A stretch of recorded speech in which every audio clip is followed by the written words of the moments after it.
What would be your, though, just to kick us off, what would be your greatest game? So for me, Sam, it's nowhere near the list. It's nowhere near. But personally, for me, has to be Grand Slam game in Paris in 2016. Of course, It, for me, gave me one of the greatest memories of my life. I remember watching that. Scoring that try and winning a Grand Slam after we've had a fair bit of heartache in that department, courtesy of your good fine self. So for me, that was my game, but your game is in here, Sam. Should we start there? Yeah.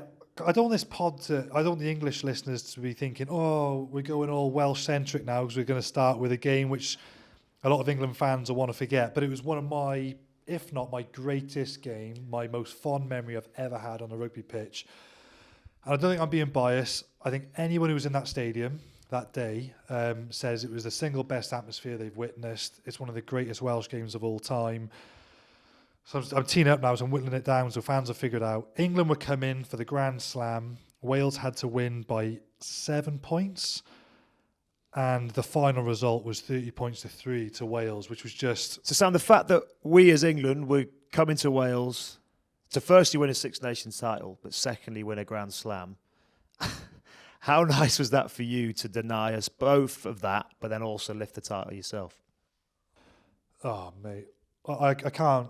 It's really hard to begin. Like, my single greatest moment, without doubt. And I remember, like, we did the trophy lift, and we didn't realise the stage we were going to do this, because you don't plan for these things, but they just turned all the lights off. You know, when you win, it's great, because they call you up one by one to get your medal, and they turned all the lights off in the stadium, and they called us up one by one. So, and it's such a, like, an amazing feeling, because you were kids, like, not long before. Like, people think, oh, yeah, they're fully grown men playing pro rugby.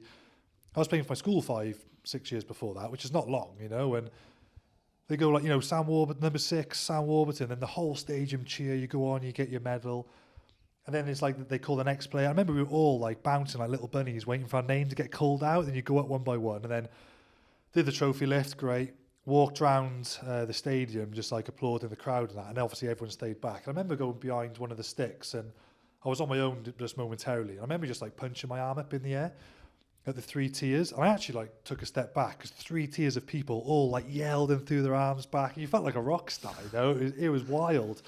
People would think we probably had the biggest party of the year. I remember going back to the team hotel and we all had our medals around our neck, which is just the sweetest feeling, isn't it? You know, you got your Six Nations medal, you don't take it off, you know.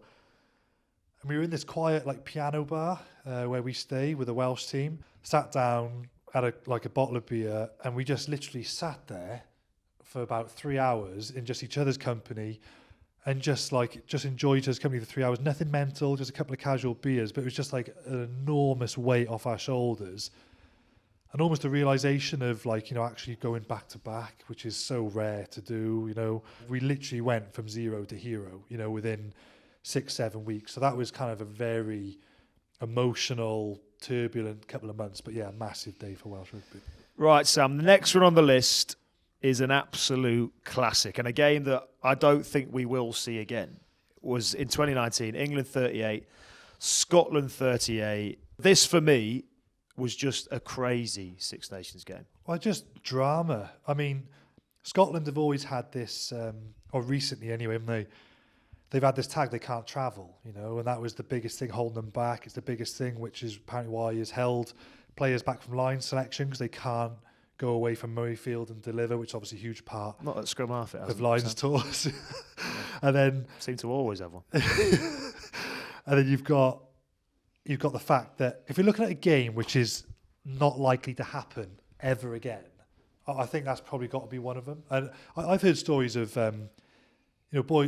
England fans like laughing in hospitality lounges at Scotland, like literally because it was a pants pulled down job. I couldn't believe what I was seeing when Scotland actually went over to go from 31-all to actually get that amazing kind of breakaway try to 38-31.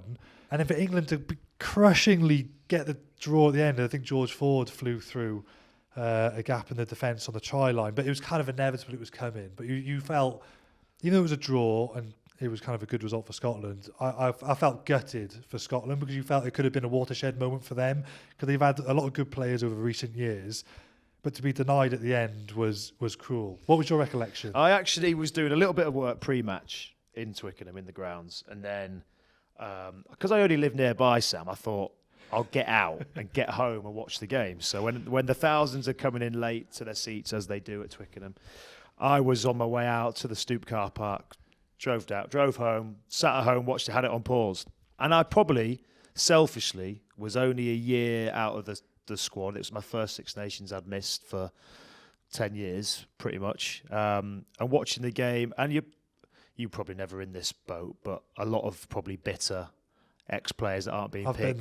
I've been there. You don't particularly want your team to be going that well. And then when I saw the tries raining in, I was like, oh, here we go. And they kept scoring try after try after try, and you were like, come on, Scotland, please, do something. Make a game of it. And then they got the charge down try before the end of the first half, and you think, okay, you never know. But then the second half, for me, is Scotland's greatest ever second half in history. The level of play that they're doing, Finn Russell, just a little magician. I think he intercepts one towards the end, sets up a couple. For them to go up 38-31, you think, wow, this is it. This is it. Just don't mess up now. Don't mess up. This is what the Scottish fans will be thinking, and maybe me. I don't think George Ford sometimes gets the credit that he deserves to be as ice cool as he is under pressure in the 82nd minute or whatever it was, to execute what would be a fairly simple play for George to get it out the back, but then to read the body language of the defenders. Someone just slightly overchases him, he steps off his right foot and goes through under the sticks to draw the game, which in the end felt like a win for England. George often gets criticised, but that's those moments where you need an ice cool player. George Ford was the man, and England got away with it in the end, 38 all. Would they have taken that at the start of the game? No. Would they have taken that with 5 minutes to go? 100% yes. And for me, like we say, I don't think we'll see a game like that again. No. BBC Sounds. Music, radio, podcasts.